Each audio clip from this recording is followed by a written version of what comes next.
Hello again, this is Sam Houston, and welcome to My Front Porch. Maybe it's time to just say no.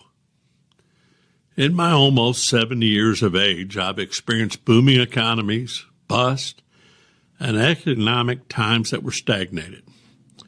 Fortunately, I've not recently experienced anything like we had in the late 70s and 80s when the oil bust and savings and loan collapse occurred.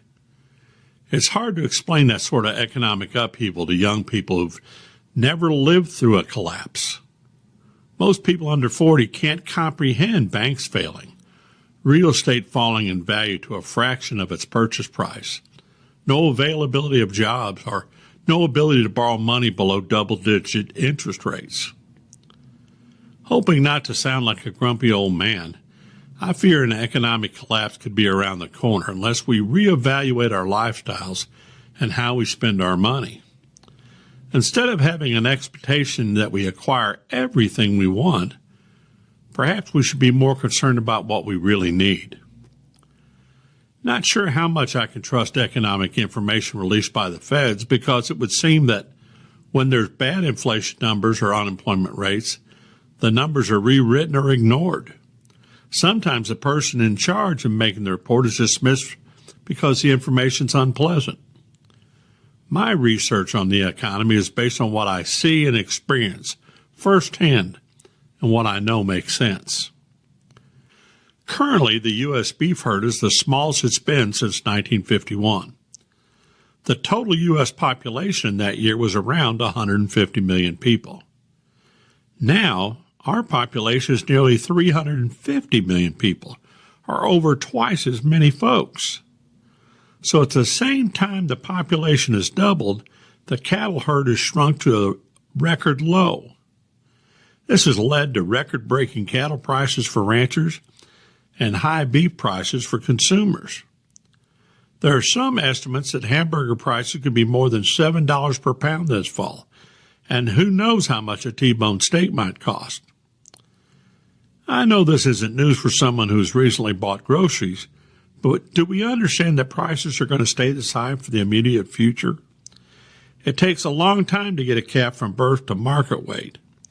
Until the size of the herd increases, simple supply and demand tells me that prices are not going anywhere but up. How long will it take to increase the size of the herd? Well, there's no telling, because many of the cows needed to increase the herd size are being sent to slaughter as ranchers take advantage of the high market prices. The only way prices will drop is by decreased demand. The only way prices will drop in the short term is that people make the choice to spend their money on alternatives like chicken or pork. We can decide to make a good economic choice, not just a choice for our palate. I was given free tickets to the Rangers game this past weekend. Just the price to park a single car raised from $40 to $70.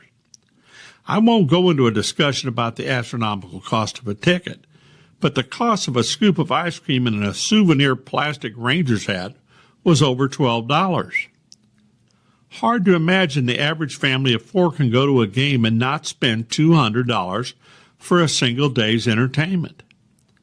If a person's earning $25 an hour, after taxes are taken out, they're going to have to work more than one full day just to go to a ball game. I love baseball as much as maybe more than the next guy. But there comes a point when the joy is overshadowed by the expense. It's just not worth it. What can the average person do about these high prices? The only thing I know is to say, no. Stop going to the ball games and paying $100 for a ticket. Eat more chicken and pork, or maybe rice and beans. Until we slow the demand, prices will not drop. The alternative for prices to continue until we get to the tipping point where we have an overall economic collapse. We all want more. We all want better. We all have expectations. But when we buy based on want instead of need, things continue to get more expensive. Sometimes the best choice is not the easy or fun choice. Sometimes it's the sensible choice. Thought for the day. Too many people spend money they have not earned to buy things they don't want to impress people they don't like. Will Rogers. Until next time, I'll keep riding the storm out. You've been listening to From My Front Porch with Sam Houston, brought to you by the Granbury Theater Company. You can catch Sam's column every week in the print edition of the Hood County News or online at hcnews.com.